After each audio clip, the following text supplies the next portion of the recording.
So, good morning again, everyone. It's great to have you all with us again at a webinar together with Sam Marshall. My name is Paul Keneally. I'm the Global Head of Communications for LiveTiles, and we're thrilled you can join us this morning. Looking at the role an intranet plays in the fast-changing digital workplace. We'll look at what role it should play, if any, in delivering a digital employee experience that leads to a real and measurable business impact. And the whole area of employee experience, of course, has particularly come into sharper focus during COVID-19 as the workforce becomes more distributed, working remotely at home or on the front lines, or some hybrid thereof. Without further ado, to present and discuss these very topical and business critical issues with us today, I'm delighted to welcome back Sam Marshall, founder and director of Clearbox Consulting, joined by our own Simon Tyrrell, the Chief Strategy and Innovation Officer at LiveTiles, who's being beamed in direct from Australia. So thanks for joining us late in your evening, Simon. And without further ado, over to you, Sam. Thank you, Paul, and hello, everybody. Thanks very much for joining this webinar. I'm delighted to join Simon as well and LiveTiles for this. What we're going to go through today is talk about how the workplace, not just digital workplace, the workplace as a whole is changing and the impact on employee experience for that. I'm going to share with you a model showing how digital workplaces evolve in their maturity. And then Simon and I are going to talk about, well, what if there's no intranet and how will things pan out if that's the scenario that you're interested in exploring. And then at the end, we'll talk about what is maybe a role for many intranets when you put it in the context of all the other elements that modern digital workplaces have. And then, of course, there'll be time for Q&A at the end. So let's reflect first about how the workplace per se has been changing. So, of course, there's been a massive pandemic. I mean, Simon, what are you seeing, hearing from LiveTiles customers about the way it's impacted them? Yeah, it's, I mean, just huge sudden acceleration of digitization at work. For a lot of organizations, I think it's the biggest thing. Obviously, all the anxiety and uncertainty is impacted well-being in the workplace. We've seen an enormous, I'd say, uplift in interest in how these tools actually support not just the employee experience, but the well-being of employees, particularly when dispersed and remote to the office. But also, you know, we're seeing a lot of organisations rethinking their physical workspace, how they use it better, and also the really interesting customers are the ones who sort of got through the crisis mode and are now really focused on the opportunities presented. Now that a lot of, to be honest, barriers and reasons for not doing stuff have sort of disappeared. And I'll just finish off by saying, of course, the other reason is a ton of meetings back to back because everyone's so accessible now. Everyone's online and able to do meetings all the time. So yeah, that's probably the key things we're seeing, to be honest. Yeah, and that's very much what we're seeing as well. A couple of charts that I picked out. The Economist did a really good special on the changing workplace last week, and it's all available online. But one of the charts talked about number of people now routinely working from home, so more than 3 days a week, and you can see across most countries, it's around 40–50% working the majority of the time at home or away from the office. There's no figures for the US, but I think the US was about 7% home-based working, and now it's about 40%, so similar trends there. But also this second chart really interests me because it's talking about average meeting lengths, so pre-lockdown versus post-lockdown. And what seemed to happen was that meetings got a whole lot shorter, and now the meeting length is creeping back up. Even everybody talk about Zoom fatigue as being an issue. It's like at first when digital was new to a lot of people, they were really thinking about, well, how do we change our behavior? And now we're drifting back into some older habits. But the other really interesting point the Economist made is that up to now, there has been, in some organizations, a lot of resistance to people working in a dispersed way. And what lockdown did was force organizations to equip them with laptops and microphones and headsets and so on. And that's actually quite a durable change. So even when we can go back to the office, we now equip people to work more from home, and there's lots of evidence that at least some people really like it. So I think it's going to be a change that will stick for a long time. Of course, there's always concerns about the impact on productivity. And again, interesting data coming out. So this is from Boston Consulting Group. So The way to interpret this is it's in blocks of 3. So people who didn't change, who stayed working on site, who were already working remote, and ones who transitioned to remote. And is your productivity better or worse on this kind of task since you started that change? So the green basically means that people continue to work well despite COVID happening. I think really it's remarkable because, you know, it's been such a big impact on all of us that even if nothing else had changed, you know, if we all stayed on site, you would expect productivity to go down because our private lives have been turned upside down as well. The only thing that's been tricky is people who are new to remote working on collaborative tasks, they found it relatively harder. But when you factor in that people who are used to working remotely also find collaboration harder, it's only like a 12% difference. So I think that's a really encouraging sign that digital working, the digital workplace is playing a significant role within this. And Sam, I could give you a little anecdote I learned yesterday. A local Sure. games development studio here in Australia who cut back to 4 days a week when lockdown was here just for financial reasons, found absolutely no decrease in productivity across every team in the organisation, and put everyone back to 5 days a week pay, but kept them on 4 days a week work. So Yeah. that's quite an interesting Nice. example. Yeah, lovely. What I've seen with our clients is, of course, we're all on video calls now, but videos become a much more normal than it used to be. And in some places around the world, people say, "Oh, I see you're in the office. How come you're in the office?" And that's like a complete flip of how it used to be. Like, "Oh, you're working from home. How come?" It's now you need to think carefully about, well, what's the justification for going into the office, because the default is now working remotely. But I really think we shouldn't get too carried away and remember that there are a lot of first line workers doing like essential roles who are still being going to their workplace, whether it's, you know, in like a hospital or it might be doing civic services, so collecting rubbish and that kind of stuff. And also there are many younger workers where they don't actually have the right domestic space. So maybe they're having to work in the bedroom because they've got a shared apartment, or cramped down in the kitchen with all that noise and distraction. And for them, a lot of them, you know, they really don't want to work from home. And I think as soon as the opportunity to go back into the office comes, they'll be grabbing at that.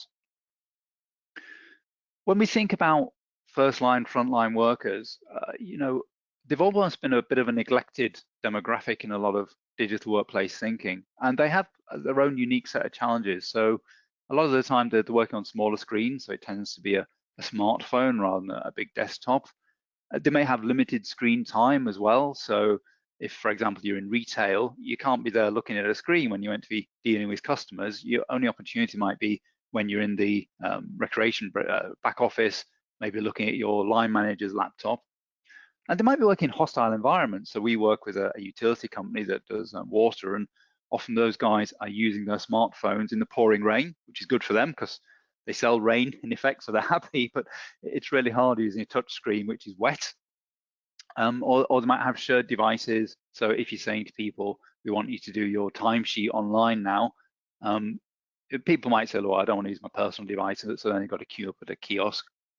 And the last thing to remember is that relative to office workers, you see a much bigger proportion of first-line workers on temporary or seasonal contracts, particularly in things like agriculture, where you might have people doing a harvest, picking crops and so on. But still for them, you've got to think about, well, how do we manage this digital experience? Even down to the nitty-gritty of, if you want to give them like an employee app, how do you onboard them? Because you probably haven't got an email address that you can send that initial logon link to. So for both first-line workers and people who are working remote, working from home, there's a number of challenges that come with having this diffused workforce. So Simon, any particular examples come to mind from your clients about challenges that are really impacting them? Yeah, it's quite a few. I think the big one is the acceleration of change that's happened. I mean, we haven't seen mention of change management programs, adoption programs for probably 9 months. So only possibly a good thing because it got made perhaps a little out of control. But yeah, I mean, I think of one customer of ours in the health sector who had a 3-year program of work that they had very nicely planned out and everything was in order. And during COVID, they flipped it to a week. So that sort of month to week sort of things is been global for us. as I said, the well-being thing is something that I think we're going to see a sustained focus on. And even the other day, I was reading some research on just the increase in loneliness, not being alone, but loneliness and feeling disconnected. And obviously, the workplace represents, for a lot of people, represents a primary social contact area. And you know, a lot of organisations trying things like the Friday afternoon drinks or the fitness classes, etc. But we've also heard from a lot of customers, and ourselves included, is sustaining that, making it part of the norm has become really hard. The erosion of commitment point you make there, I think, is a really interesting one. And you know, we're thinking about these ourselves strategically. Is all of a sudden having a really cool workplace with really cool perks. And a really cool physical office space with a chef, not that we do that, but a lot of startups do, is not really important anymore. And in fact, you know, this idea that I can keep my staff because I can give them such a great experience in the physical workplace, well, they now can work for anyone, anywhere in the world. And in fact, a lot more companies are recruiting that way now. You know, they're not caring where they get their staff on. So I think a protection of talent, retention of talent's a big looming issue for a lot of organisations. And finally, that loss of serendipity, the old water cooler chats. I think you lose that a lot of the time, or you just get inundated with one-to-one chat messages talking about the same topic a dozen times throughout your day. So I think that's sort of, you know, all the stuff, if you think about it, Sam, the stuff that we used to say the open plan office was bad for is the stuff, you know, distraction and serendipitous conversation. I think we're actually losing in some ways because of that. What it did promote is that sort of, you know, in the moment, social connection, conversation between people face to face. So I think there's some of the big things we're seeing that are challenging people. Yeah, we never thought we'd miss the guy at the next desk eating the curry at lunchtime, but maybe that right. Social contact is still important. I mean, Tom, the other thing that strikes me, you know, I talked about content points and the edifice. What I mean is that for a long time we've used buildings in business as a way to express our identity. The employee walks through the grand entrance hall, they see the neon sign, and you got the company logo on the walls and things. So we kind of express to the employee what our brand is through the physical space. And all of that has been swept away. And really, it's accelerated a trend that's been going for some time, which is I think we need to boost the digital as a touch point with employees, because we've maybe forgotten that a lot of employees never actually got to see the edifice. They never went to the head office. And if you're like in the gig economy, maybe your only contact point with your employer, the thing that makes you feel like you're working for them, is what you see on a screen. So that's become ever more important. And picking up on that idea that what we're seeing really with lockdown and COVID is an acceleration of trends that have been gaining momentum for some time. So during lockdown, one of our clients, they're still expanding, they're still recruiting a lot of people. So of course, all of the onboarding has been online. A relative of mine just retired, and when she left, of course, she missed out on the whole farewell party. And they never really thought about, well, how can we still do that ceremony in a way which happens digitally, so that they feel like there's a sense of closure, and as an organization that we celebrate the contribution that they've made. We can't just let those lapse. As employees, for a long time as well, we've seen a growth in short-term contracts, the kind of the hourly model, or people having portfolio careers. And again, with millennials, Gen Z, I think that's a really interesting one, that for when we talk about employee engagement, what we're really thinking about is how they use that discretionary time. And to think as an employer that maybe the person I'm trying to engage, when they've got a half hour spare, they could help me, but also there might be two other employers that they could equally choose to help because they've got a portfolio of 3 people that they're working for at any one time. And generally, we've also seen a growth in consumer expectations of what digital looks like in the workplace, so that the employee experience should be as good as the consumer tools I use, like WhatsApp and Facebook and so on. And if it isn't, you know what? I'm going to carry on using it as shadow IT because I'm not that impressed with what I'm getting officially. Yeah, Sam, I find myself in recent months really talking a lot around, you know, concepts of omni-channel marketing, right, which has come from that customer experience capability, and organizations now thinking about, well, geez, what I'm effectively trying to do is grab attention, right, with all of these things. And geez, we've been doing it for a decade with the CX side of things, the customer side, and now really starting to challenge themselves for the internal around, I'm competing for attention, whether it's that other app, whether it's, you know, getting them away from just chatting with their colleagues about, you know, what happened on the weekend, and thinking about a multi-channel getting to the user. And we have it's a really good saying, we don't know who came up with it within LiveTiles, everyone claims it, but this idea of, we used to focus on getting users to adopt an intranet or a system, you know, really. Whereas why aren't we flipping that and saying, well, no, the intranet should be adopting the users, going to where they are. And I think that's a big trend that we're going to see, because it's basically what we've had to do in customer experience in the last decade. Yeah, yeah. I've never been fond of the term adoption anyway. It's the kind of thing you do for a three-legged dog. It doesn't really kind of big up what it is that we're trying to help people with. Yeah, that's right. That's right. So at Clearbox, but one of the things I did last year was look back at all the internal surveys we've done. So over the last kind of 6 years, we've surveyed about 8,000 people across about 50 odd companies. So that represents about 400,000 employees as a user base. And also we looked across 300 focus groups and all the data we got from that. And when we analyzed it for common themes, these 6 things came out. But I'm sure many of them won't surprise people, but people are simultaneously overloaded with information. And yet despite that fire hose, they complain that they can't find the information that they need. That they seem to feel like they get a lot of high-level corporate stuff, when really the only thing that's going to change the decisions that they make that day is what's changing locally. So they want a much more kind of personalized experience. They feel flooded with tools. So they're saying, what am I supposed to use when? And that's probably getting worse as we release more tools into the digital workplace space. And there's a sense of who knows what we know. So they're missing out on knowledge management opportunities because there's knowledge inside the organization that isn't being tapped. But the last one, it ain't pretty, surprised me a little bit. And that's saying that people actually really care about how attractive the digital environment is that their employer gives them. Much more so than you might think about just the aesthetics. It really, to them, it's a bit like when you when you go into an office and it's got torn wallpaper and the desks are broken. It sends out a signal that really the employee doesn't give a damn what you think about you as an employer. The employer doesn't give a damn about what you think as an employee. And it's the same if you don't invest in your digital estate. It sends out a signal that really you're all about making profits and not about giving the workers a good experience as well. So based on that, I want to move on and talk a little bit about digital workplace maturity. Maturity is a bit of a tricky term in some fields, but I mean, Simon, do any examples come to your mind of a customer that you would say was very mature in their digital workplace?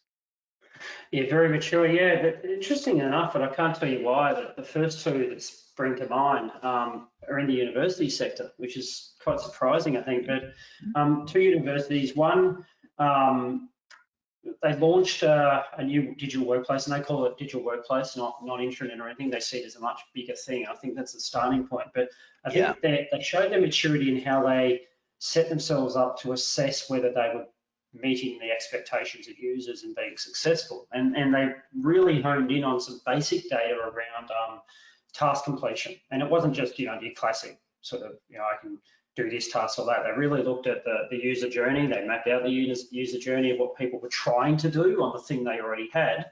And then they made that the sole focus of what they were going to do. And, you know, they got phenomenal results, you know, across I think that 10 to 12 task attributes they were looking at, or common things people were trying to do.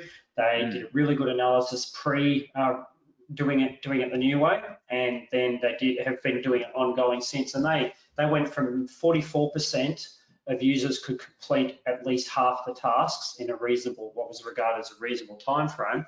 That went over to 90%.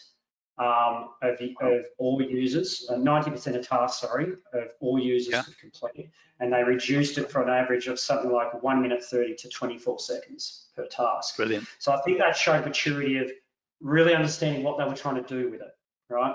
Yeah. Now they've done that baseline, they've shown value, they're now really focused on, okay, where do we go next? So we're running a whole bunch of you know, what should be done, what could be done, the art of the possible type workshops with them shortly, just to sort of go, well, where could you go with this now? You've got the attention, you've proven value, where does it go?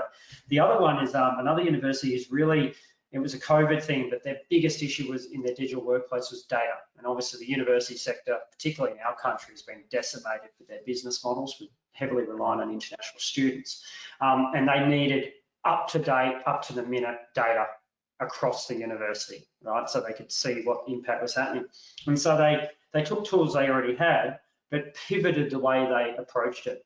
And so they've now come up with a way that if someone across the university needs a new way of interpreting data, they can spin up something in less than 30 minutes. And it's almost a microsite concept, which I find very, very attractive as a user, this idea of a fully in context, purpose-built thing for this purpose, as opposed to just slapping on a report under a page on an existing thing. And they've had a lot of success with that. And it was really, they understood it wasn't a technology challenge. They had all the technology. They needed to change the way they approached it if they had any hope in hell of keeping up with it. So they're two that have recently caught my attention in our customer base. It really, you'd have to say that they got it right, to be honest, and have set themselves up well for the future. Yeah, nice. And as you say, I mean, universities in particular, really hard for them at the moment. Over here, they're just starting the new term, and the students can't really go to Freshers Week because they're encouraging them to social distance, and a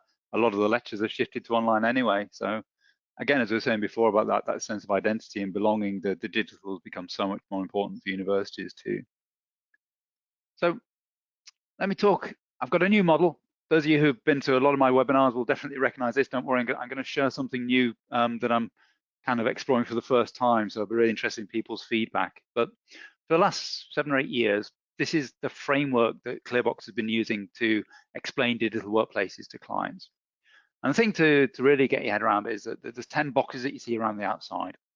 And the 5 blue boxes at the top we think of as capabilities or services that a digital workplace should deliver to the organization. So not tools, and we're not saying you need an intranet or you need an app. We're saying it should help communicate and engage, help collaborate in some way. And the 5 green boxes at the bottom are management capabilities that you need to execute well day to day. So you need a strategy, you need governance and operations, you need adoption. And often when organizations plan digital workplaces, they major on the blue boxes, they're kind of the feature set, and they don't fully budget for the green boxes. And yet after the project, when you say what are the main success factors, people tend to talk about the green boxes, the adoption, the user experience, much more.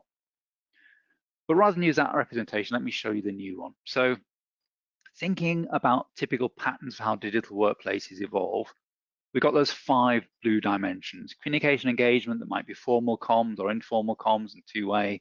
Collaboration, so might be working on big projects or just ad hoc problem solving. Finding and sharing, which is, yes, it's search, but also reference information, taxonomies. Business applications, that might be employee services, but also CRM and production planning, and agile working, so being productive anytime, any place. And the early stage of digital workplace maturity, what was basically no plan. So it's just a random smattering of tools that have been built up over the years. Of course, everybody's got email, but maybe the marketing department signed up to a cloud service like HubSpot, and maybe for agile working, people have started using WhatsApp. So very basic capabilities, but no one's really thought about it. And then a pattern that I often see, I'm calling the big tech reboot. And this is what organizations that haven't had things in place have suddenly been panicked into doing during COVID. And that's to roll out some system which ticks a lot of the boxes. And often that's Office 365, but it might also be G Suite. And that puts in place much more capability around working as a team, communicating as a team, be able to send out messages and so on. And because it brings more things into one place, the ability to find things improves a little bit as well. And often these cloud services come with mobile apps, so the ability to work anytime, any place gets a little bit better as well. But really, you only start to see proper maturity when the organization also steps back and says, well, we rolled out that general solution which works for most people, but what are the other areas where maybe it doesn't work so well? And this is where the first line workers under that agile working dimension really start to get properly supported. For an organization to say, well, this works for the office people, but we've got a whole bunch of nursing staff, for example, or a whole bunch of people who are out in the streets delivering things. Do they need something different? And they put in place more specialist solutions that work for them. Same with business applications, things like lawyers, they tend not to be able to use standard SharePoint because they need something which is a more specialist case management approach with proper workflow around it rather than the standard document libraries. But even if you put in place all of that, if you think back to what employees have been telling us through all of our surveys, you don't necessarily tick the boxes that people worry about, the overload of information, finding stuff, knowing what to use.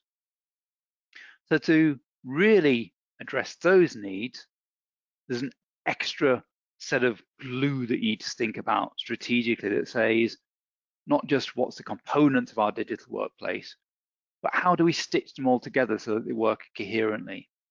And to me, that's what digital workplace thinking is. It's not that you have a whole bunch of tools.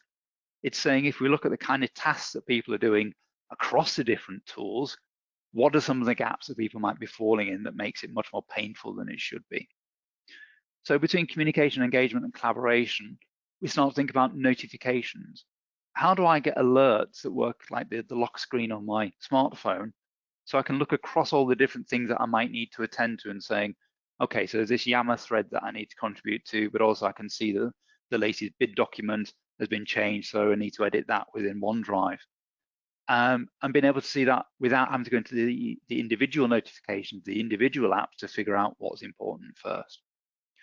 Search also, so of course it comes under finding and sharing, but it's also about that ability to say sometimes under collaboration, where's that document I worked on 2 weeks ago, versus what do we as an organization know about this client because I've just got a new invitation to tender document. There's very different ways of finding and sharing information. Then when we think about business applications, one of the most important bits of glue that we're seeing is around microservices and uses of APIs. So what microservices do, I'll take a transaction that might have required you to go into a dedicated system, for example, approving an expense request that could be 7 screens deep in SAP, and bringing that approval into the place where people are already working. So that might be within Teams, it might be a pop-out panel on an intranet, but actually, as you were saying, taking the adoption to the user, Simon, rather than the user having to go into the system. Identity and access also comes into play around business applications because so often the big frustration when you want to, for example, book leave is that it's a separate system, another login that maybe you haven't used for 6 months, and what should be a 30-second task becomes a 10-minute password research job. And lastly, around agile working, thinking about work practices. So this is a little bit different, but what I'm saying is, what are the way in which you manage people and communicate with them about how they should be working? What are your expectations in meetings about video on, video off? Is it okay for people to join into a video meeting call to kind of tune in, but also be doing email at the same time? And this is basically our culture of work on top of the technology layer. The highest level puts all of that in place, but doesn't treat it as a project or a program. It says, we need this as an ongoing service. We're running a magazine, we're not launching a book, and therefore we always need to think about how it's going to be evolving because our organization and the world around us is always going to keep changing. So that's where those green dimensions come in, the strategy, governance, adoption, and so on. And again, I think there are elements that glue all this together. So having clear sponsorship of someone saying, I think the employee experience is really important, and I'm going to be the one that keeps reminding the organization that this matters and we need to do something about it. About making sure that you've always got resources. You know, when someone says, for example, we're starting a new collaboration with a third party, we need kind of extranet. How do we do that? It's not just about saying, can we have a space in Teams, but also about having someone who can coach the team about how do you set this up and think about support for the third party and think about the security and so on that goes around this. Digital literacy, again, so important that we don't just launch these tools. Simon, you were saying earlier about a lack of change management programs. Absolutely. We shouldn't assume that everybody's okay with Teams just because they managed to make it to a Teams meeting.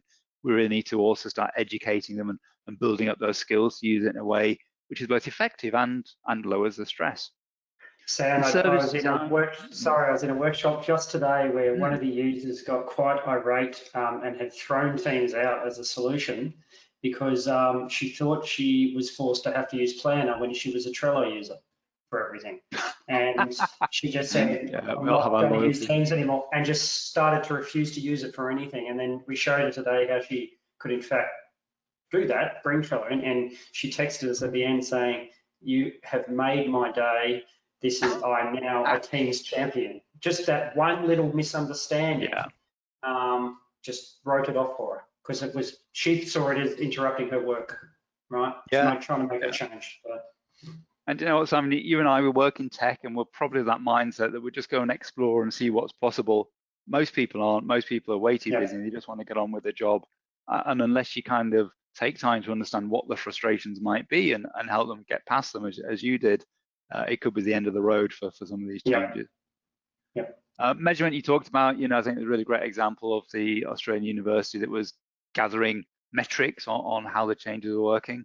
And also service design as a mindset is so important to think about how do these different elements fit together. So if you take a scenario like, as a company, you got an opportunity to tender for a sales opportunity, you maybe got to look into your CRM, say, well, what do we know about this customer? You maybe want to have a skills right to say, well, who do we have that's knowledgeable in this area? You need to know about people's availability. And of course, you probably want to say, what are the past case studies we can put into this bid, or even what are the tender documents that we filled in maybe over the last 4 years that are relevant to it? And all those different pieces to make a decision are going to live probably in very different systems.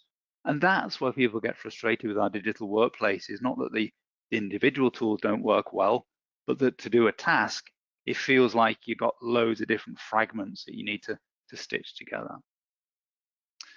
So the challenging question becomes, well, if we do all that, do we actually need an intranet to do it all? What if there's no intranet at all? And Simon, before we'd started this, you were talking about a not-for-profit customer that had gone down this no intranet route. Tell us about that. Yeah, they launched last week, and Teams had been deployed within them during COVID for the first time, and they were due to do a new intranet project, and they launched without what you would classify as an intranet. Everything delivered via Teams, using some of our stuff, which I'll show in the demo at the end today. But it was fascinating to really see a customer take that jump. And if you think about if you look at what they're doing, it is an intranet, but it's not as we define it. And I think that's one of the key things here is they're delivering the governed content, there's policies and procedures, they're delivering search and all the stuff that you showed in that diagram before, but they're doing it in a way where the users are doing their work now because they've got pretty high adoption of Teams.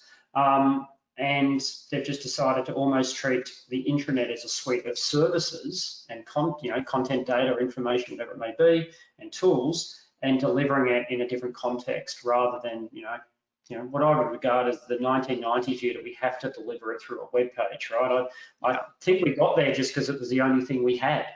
I don't think it was what we thought the intranet should be. So and so far so good. Like, it's obviously very early days for them, but last I heard is a very, very good adoption, very good high user satisfaction there, being able to get that stuff done. And I think it just talks to that point you made before, is thinking about the service design, the journey, about the outcome users are trying to do, as opposed to the means they do it. And if you can simplify that, you're well on your way to, we don't call that digital workplace, we start to refer to the idea of it's an intelligent workplace. Technology is actually helping you, as opposed to just putting up barriers or getting in your way. So. Definitely, yeah. So I'm completely with you on that. I just wanted to really drive that message home. Your digital workplace doesn't have to have an intranet, certainly not in the web paradigm sense. What it needs to do is deliver the right services and capabilities to create a good employee experience and help people do the tasks that they want to do. That said, if you go this zero internet digital workplace route, what you're probably going to emphasize instead are the dedicated tools, which all have 3-letter acronyms. So your customer relationship management, electronic lab notebook, resource planning, CAD system, buildings information management system, point of sale system, and so on. And then some kind of chat tool like Teams or Slack or Workplace by Facebook. And you might layer on top of that an employee app to reach frontline workers, or digital signage around physical spaces. When we get back to physical spaces, if face-to-face ever becomes a thing again. But if you do go that route, I think you need to recognize that there are potential gaps that you need to be mindful of. So going back to the model and looking at the gray sections, intranets are a good way for authoritative communications, the place where people know where they can go and hear the company voice rather than the opinion of a colleague that might be wrong. Same for finding and sharing. Often what people want most is okay, what is the right way to claim my expenses, or can I take this leave because something's happened in a life event, rather than having to post it on a chat group and hope that someone comes back to you with the right answer. And that in turn impacts the quality of search. And it can also make it harder to deliver things like microservices APIs, or actually access to the transactional side of things, because if, for example, you rely on Teams as an interface, Teams is great for managing conversations, but as a way to navigate to, where do I find this request process that I might only use once a year, it's not that intuitive. It's not really good at having the equivalent of a mega menu, which is one of the things that the intranets do well. So in most cases, I think what we're looking at is a redefined role for the intranet, saying it doesn't need to do as much as it used to do, but there are still situations where it might do particular things well. So if we remind ourselves of that model and the 5 blue boxes at the top, so these columns are saying 5 blue boxes again, the big intranet role used to be that all the pale blue boxes were things that we try and make intranets do, so two-way communication, the place where you go to your collaborative documents. We're now seeing the potential for a more minimalist intranet role, where the gray boxes are done by other systems. So particularly in collaboration, that might be something like Teams, two-way communication. You might say we're not really using communities or comments on the internet as much as we're using chat groups that exist in a tool which might be more immediate because it's better at doing the notifications and so on.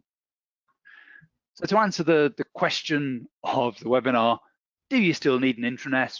I think the answer is only sometimes, and it very much depends on your own digital workplace and employee experience needs. So thank you for listening to me. We are open to questions. I'm going to hand over to Simon now to give us a little demo of one of the LiveTiles tools. Excellent, thanks Dan. Very, very good stuff, and absolutely 100% in sync with what you just presented. And I can say that we are seeing it. Obviously, you have your customer base, and we're seeing that across 1,200 customers around the world, and just about every conversation we're having. So I thought what I'd just in the interest of time, really quickly show you how some of this might manifest itself. And we'll focus on Teams, mainly because, as Sam said, it's one of the predominant tools organizations are trying to get their heads around. It obviously went, its explosion, 75 million daily active users. I suspect we'll see that hit triple digits in the next update from Microsoft. So the growth has been quite, well, it has not quite, it's been phenomenal. And what that represents is it's an opportunity for organizations to see how they leverage it. And I spent a lot of my time over recent months talking to organizations like I was today around, okay, you've got this thing, yep, but how do you actually leverage it to that next level? And the first thing they say is, well, is this my intranet? And as Sam quite rightly pointed out, it could be, but it's probably not everything. So how do you bridge that gap? And so what I thought I'd just quickly show is a few little things, and I'm going to share a sneak peek of something that I haven't really shared with anyone else, Sam, because you raised it in one of your slides. So what you're looking at here is, I'm in Microsoft Teams here, and I'm looking at what we call LiveTiles Everywhere. And LiveTiles Everywhere is a piece of functionality we actually had in our intranet, enterprise intranet product for a long time. And then we started to think about, well, why is it stuck within this context of an intranet product? And so we've pulled it out. And basically what it boils down to, Sam, you mentioned before the mega menu, right? The old mega menu, which is one of the classic things. And I hate to think how much money has been spent on designing mega menus over the last decade. But to your point, it's trying to provide a cohesive navigation experience to users to get them the things they need, right? And the sort of text-based menu didn't quite go far enough, so we wanted a more interactive experience. And in many ways, LiveTiles Everywhere is just taking a mega menu concept and putting it on steroids, to be frank. And so for the technical people on the session, it boils down to a centralized configuration deployment capability of a suite of panels or experiences that you deliver. And in this case, we're delivering it into Microsoft Teams. I've got a pinned app here. I'm one click away. Wherever I am in Teams, I can click this and get access. Everything you see here that I'm about to go through is configured, designed within the organization. So you can work out what bits you want. In this case, we've started with a dashboard. Here's my Outlook. I've got tasks coming from Planner, my calendar, and I've also would have recent documents if I had any being pulled from the Graph API in Office 365. This, of course, could be anything. It doesn't necessarily have to be Microsoft stuff. And as I go through this, you'll start to see a lot of stuff which classically the intranet has provided you. Service menu, what's this? Well, it's quick links. You know, how many intranets in the world, Sam, have quick links as a top priority on their landing page? Too many. Yeah, it's a lot. So once again, just being able to provide that experience as we've chosen to here, we go along, you can start to see my profile information. This is what we call our intelligent directory service. But interestingly here, not just to see how complete my profile is, but hey, let's get that mobile phone up to date so I'm not being told it's out of date, for example. And as we move through here, system alerts. So you talked about the notification side of things, Sam. I'll share something very shortly that I think that we've been working on, we're very excited about, we're about to launch. I think the thing that's right for the picking is notifications, because even on your notification center on your phone, or even on a sort of activity stream feed like in Teams, you are overwhelmed. If you actually think about it, most notification systems are dumb. They're a link to something else. And so we're working on how do we do that moment of interaction so you can get your stuff done and it gets out of your way. But here's an example of different systems alerts coming into this experience. Another classic thing that organizations look to do, staff directory, people finder. This is our directory service once again, but exposing that ability to have a very rich view of who's who in the zoo, so to speak, being able to navigate through the organizational chart. That's all driven by accurate, up-to-date information. Because of that previous panel I showed you, we're letting users control a lot of their own data, so it's up to date. And then we've got one of the most critical things organizations look to do with intranets, governed content, policies, procedures, protocols, all that sort of stuff, where you do need to supply it centrally. You do need to know it's up to date, it's version controlled, and you do need to have things like must reads and being able to report on have people done it. So this is the module coming out of an enterprise intranet, but delivered through the everywhere experience into Teams. So if I need a policy, I come to one place. I don't have to go back to the intranet, go searching for it. And then we get into things like, well, let's bring in the global marketing site, not particularly interesting microsite here, but bring in those more traditional web-based experiences. Hey, but let's mix that up with some marketing and sales data. In this case, Power BI. This could be Tableau, it could be any of them. And being able to put that into context. And finally, hey, we've got a communities going on through YAML, let's bring that in. So if you think about those quick little clicks I did through, I was one click away in Teams. I could be in a meeting like I am now in Teams with the new pop-out capability, and I could be interrogating the dashboard for marketing and sales while I'm on the meeting talking. I could be finding the policy document if we're discussing a HR issue, for example. And so really what I've got here is an intranet, but not an intranet as we've commonly defined it. And we're getting a lot of interest from customers in looking how they leverage this, not to replace everything they have, but to augment it and deliver it into something like the Teams experience. And of course, straight away, by having that here as an app in Teams, we get the benefit of that mobile capability, because we've probably deployed the Teams mobile app so people can join meetings. Sam, how many budgets have you seen wasted on discrete mobile experiences for intranets that never really got used? I imagine a few. So thinking about it that way is a very, very interesting prospect. And just in the interest of time, I'll quickly show you a couple of other things we're working on. So another thing we've been thinking about is, okay, if we think about the intranet in this way, where else do we need to be? And what you're looking at here is, imagine I'm an employee, I'm on my lunch break. Of course, I wouldn't be on YouTube, Sam, during proper work. I'm only going to use my lunchtime, but I'm looking at this amazing YouTube channel from this amazing company called LiveTiles, some fascinating content here. But up here, I've got a browser extension. In this case, it's LiveTiles Everywhere. It's delivering our corporate communications. The reason we're focusing on this is this important thing, alerts.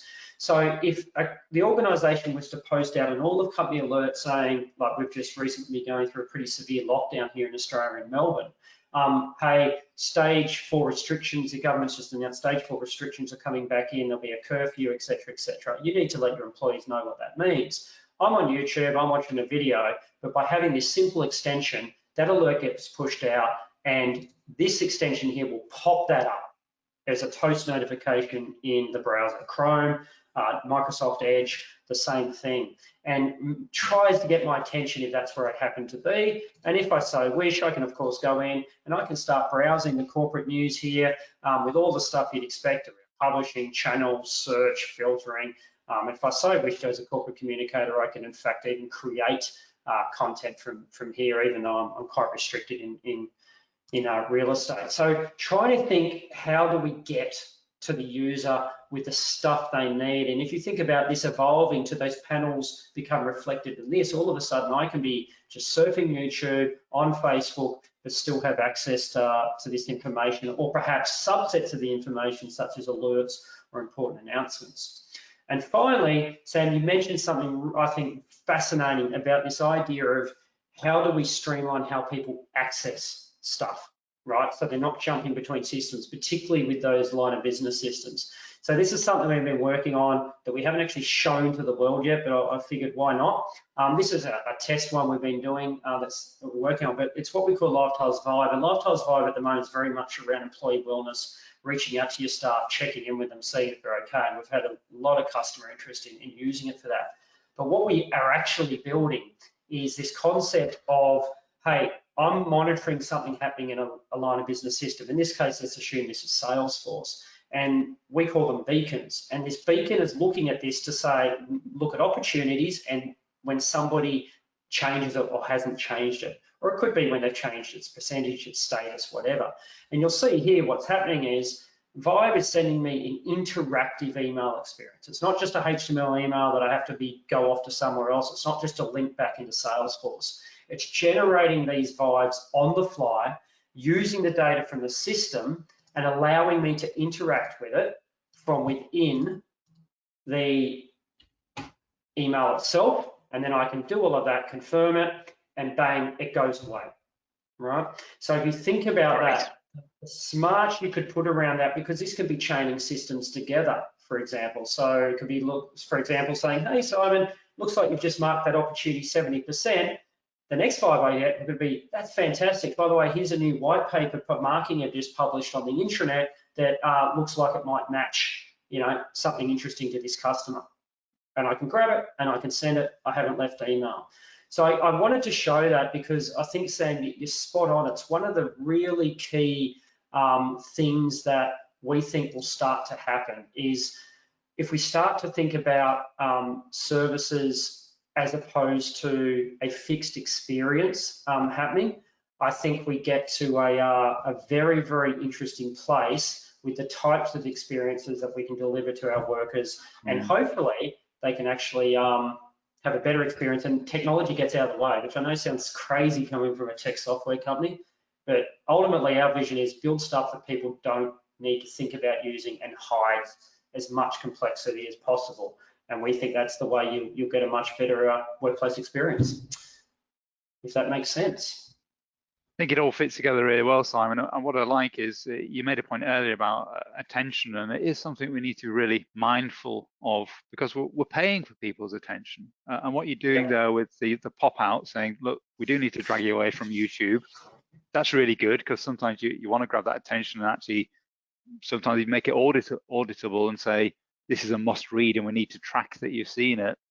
And it's hard with the traditional internet because a lot of people say, well, I don't want that open on my desktop. I've got much more important things that have to be open than the intranet. But then conversely, there are also times when you don't want to disturb people saying, have you updated this until they're ready for it? So making it actionable within an email is a point where they're actually saying, what are the tasks do I need to switch my attention to? And the quicker they can dispatch with those small administrative ones, the better. Well, and we know we all have personal experience of the impact of cognitive load, right? And just what distraction does to you. And the other thing, Sam, we're really thinking about is once we start to go down that path is it can learn, right? It doesn't need to know what data you're updating. It can learn that you as the sales manager will respond to the sales vibe at 10 a.m. on a Thursday. Therefore, even though I could send it to you now on 4 p.m. on Wednesday, I'm going to send it to you tomorrow morning, because you respond in 60 seconds of receiving it. So really, I guess, refining when it interacts with you in the hope and desire that it's not going to be as much as a distraction and just get in the way and annoy you. You know, I have that with expense systems. I just hate them. I just cannot stand having to log into an expense system, and my CFO will absolutely attest to that. So, hey, make it simpler for me. Then I'll get my expenses done. So, Yeah. We should probably just pick up on any questions if there are, because we're a little over time. Thank you so much, Any questions? Simon and Sam. That was really great. Lots of rich content. There's one question here for you, Simon, and that's the menu you showed in the everywhere example on Teams there. Is it customizable for, you know, specific needs that organizations might have? Yeah, everything I showed there is centrally configured based on what you wanna do. And the other thing I didn't point out is you can actually target those panels. So, for example, a marketing person could see a completely different set of experiences to a finance person, and they could obviously have a common set as well. So, yeah, extremely flexible in how you deliver that. And the other thing that supports to some of the points Sam's made is that agility, that evolution of use. You know, start simple, then build it out. Maybe add a new panel that introduces a new line of business system, etc. Yeah, it's not a fixed thing at all.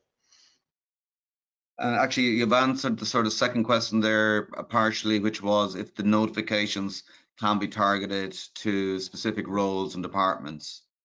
Yeah, absolutely, absolutely.